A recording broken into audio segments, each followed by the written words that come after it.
Hi guys! Welcome to my channel. So yan, for today videos is tuturuan ko kayo kung paano linisin itong Dyson V8. Tara! So yan, ito yung ginagamit ko na pang araw-araw na panglinis dito sa floor. So kapag narinig nyo na ganito na yung tunog niya,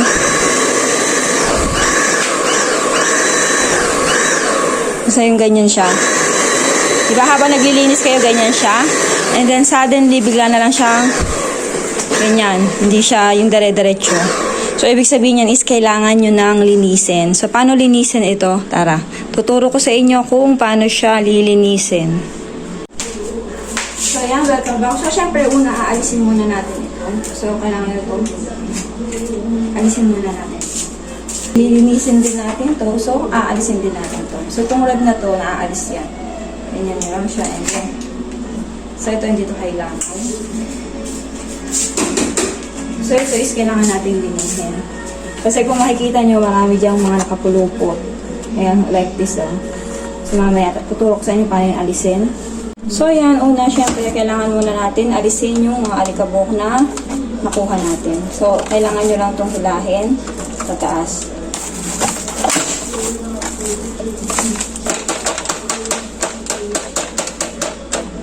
So, ayan, after ganyan, tuturo ko naman sa inyo kung paano siya kakalasin. So, ayan. Ang uunahin natin alisin is ito. So, ang gagawin nyo dyan is, pag naghililan nyo ito na ganyan, diba bubukas siya, may kita nyo itong dalawang red dito. Itong dalawang red. So, hihilahin nyo ito. Ganyanin nyo lang siya and then, yan. Pagka-click nyo, tataas nyo lang, makakalas mo na siya. Ito yung una nating kakalasin. Ayan. And then, after naman yan is, ito naman, naaalis din siya. So, ang gagawin nyo lang is may makita kayo dito. Ito. Yung pinaka-red dito. Iaano nyo lang siya. Gaganyan lang. And then, yan. So, ito yung mga lilinisin natin. At saka ito. So, ito naman is iikot nyo lang siya. Yan, paikot nyo pa ganyan. May nakalagay naman dyan na arrow eh. Ikot nyo yung ganyan. So, lilinisin din natin ito. So, ito yung pinaka-motor niya. Bawal itong mabasa. Papagpagan lang natin ito ng matanggal yung konting alikabok. So, yan yung itsura niya. Ito yung pinaka-makina eh. Tara, lilinisin natin.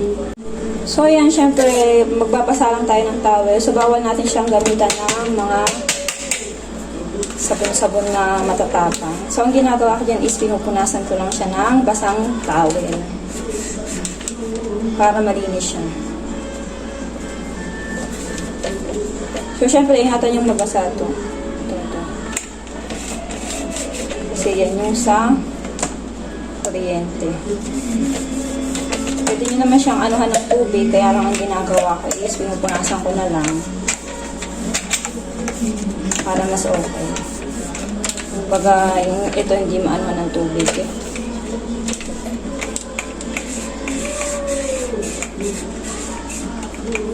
So yan, pupunasan nyo lang siya para mawala yung mga alikabok.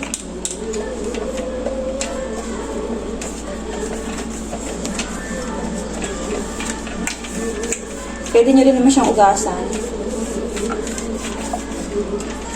Pero ako ito lang ginagawa ko, pinupunasan ko lang siya. So, ayan, malinis na siya.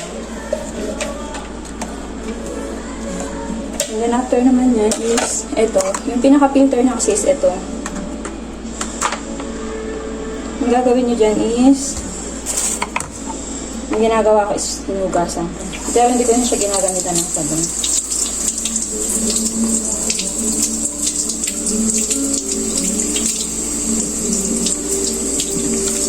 Gamit ako lang sa content brush. So, ito, pag ibabalik nyo, kailangan ko yung tuyo ko. Bago nyo ibabalik dyan, mas bago nyo siya gamitin, make sure na dry na talaga siya, tuyo na talaga. Hindi siyang gagamitin ng pagkaugas nyo, ibabalik nyo agad, no, mali po yan. Kaya nakita nyo kung gaano kadumi yung bumabagsak dito. Kasi ito yung filter niya eh. Dito na ano yung mga dumi-dumi. Ito ko sa inyo. Ayan yung pinakahalat niya. So, pipigain nyo lang siyang ganyan pag nilinis nyo.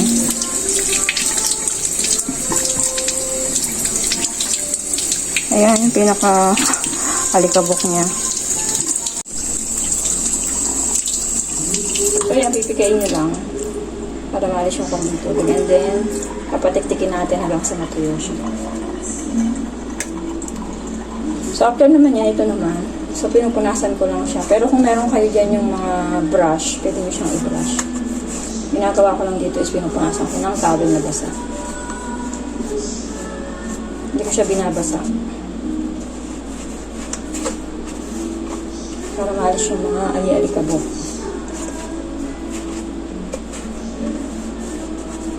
Akala ko kasi dati, nung bago to, sabi ko, wala, ba't na gano'n na yung tunog? Nasira ako na ata. Sabi ko, ganyan. As in, yung tunog niya, tut, tut, tut, ganun lang. Hindi siya dire-diretso, hindi kagaya ng unang gamit ko.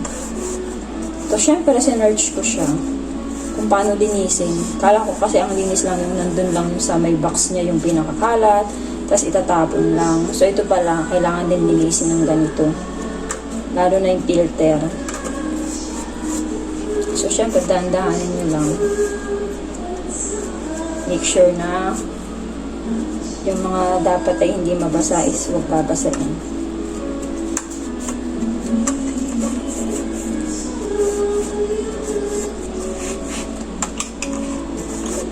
Tapos make sure kapag ibabalik mo na siya is tuyo na talaga siya.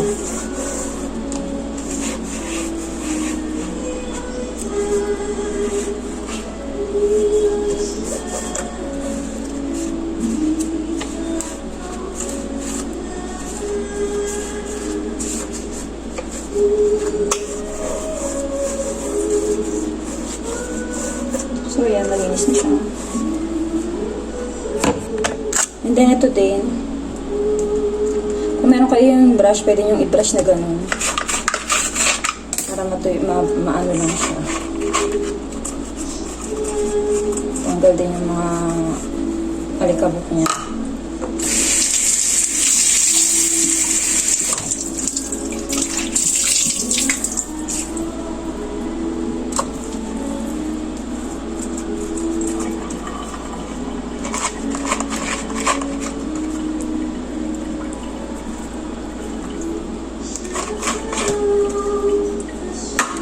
Tapos, ito naman. So, ito, paano to kalasin?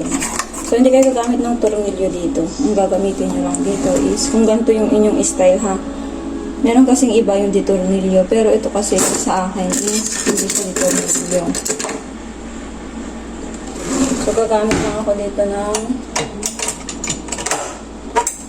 kutsilyo. So, ang gagawin natin, nakikita nyo dito, may ganyan siya. So, may nakalagay naman dyan kung paano siya bubuksan. Medyo matigas na lang siya, kaya dahan-dahanin lang.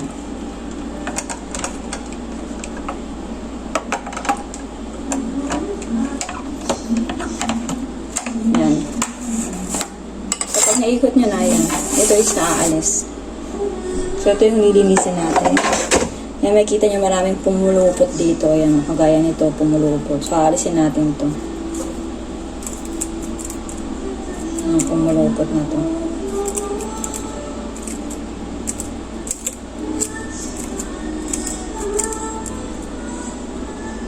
Hindi na yung pumulupot to. Hindi niya may mga buhok-buhok din.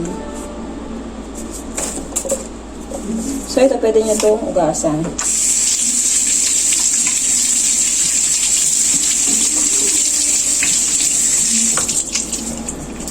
Tapos patutuyuin nyo na lang din siya.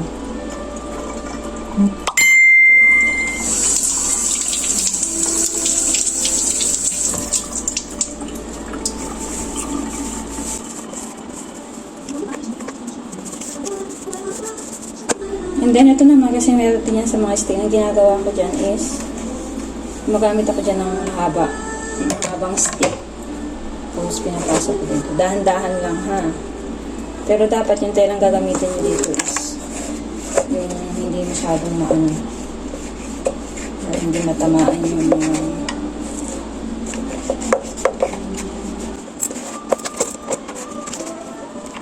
Gaya niyan, meron din kasi dito mga alikabok. Ayan.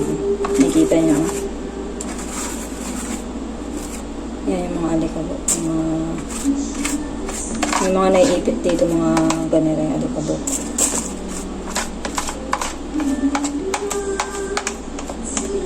Yan. So, lilinisin niyo din yun.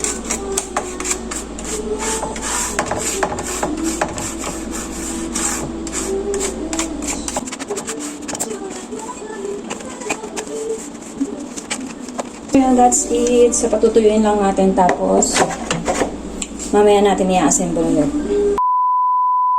So, yung papatuyuin lang natin siya bago natin i-assemble. So, ito ang paglinis nito is tuyo dapat kasi ito yung pinakamakina niya. Bawal itong basain. So, pupunasan nyo lang siya ng tuyo yung mga dito and dito para maalis lang yung alikabok. So, yun lang mamaya ulit. Patuyuin lang natin siya. So, ito yung pinakamatagal matuyo talaga kasi ito is tela. So, ito yung pinakalas kong ikinakabit.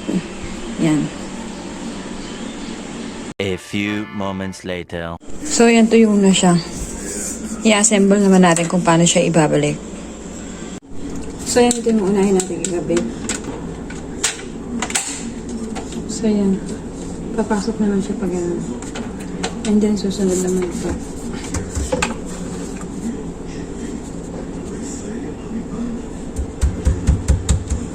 Ayan, pasok nyo naman siya dito.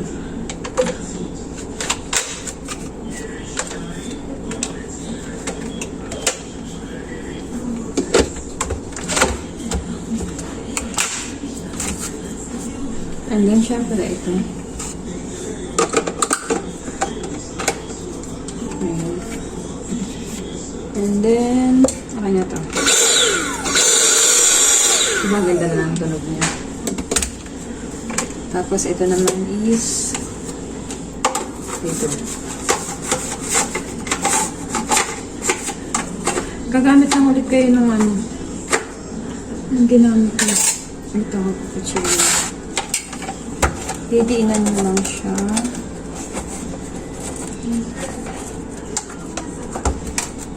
And then, ilalak.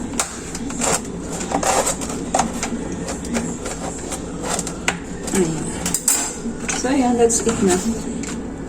Itong filter is, bukas ko na ito ilalagay kasi hindi pa siya ganun katuyo. So, basa pa siya. Bukas ko ito ilalagay. So, ito is pang 24 hours na bilad. Hintayin ko siyang matuyo. So, ito, ilalagay nyo lang ito dito. Papasok mo. So, yun lang. Kaya maganda na ulit yung tunog niya. Yan, no? A few moments later. So, ayan, bali natuyo na to. Ngayon ko lang siya inalis. Tuyo na talaga. Ngayon ko lang siya ikakabit. So, ganyan na siya kadaling ikabit. Ayan. Yan yung filter niya eh. Gagamitin ko na siya ngayon. Diba? Dire-diretso na siya. Saka malakas na. Yan, nakasimple linisin ang Dyson V8.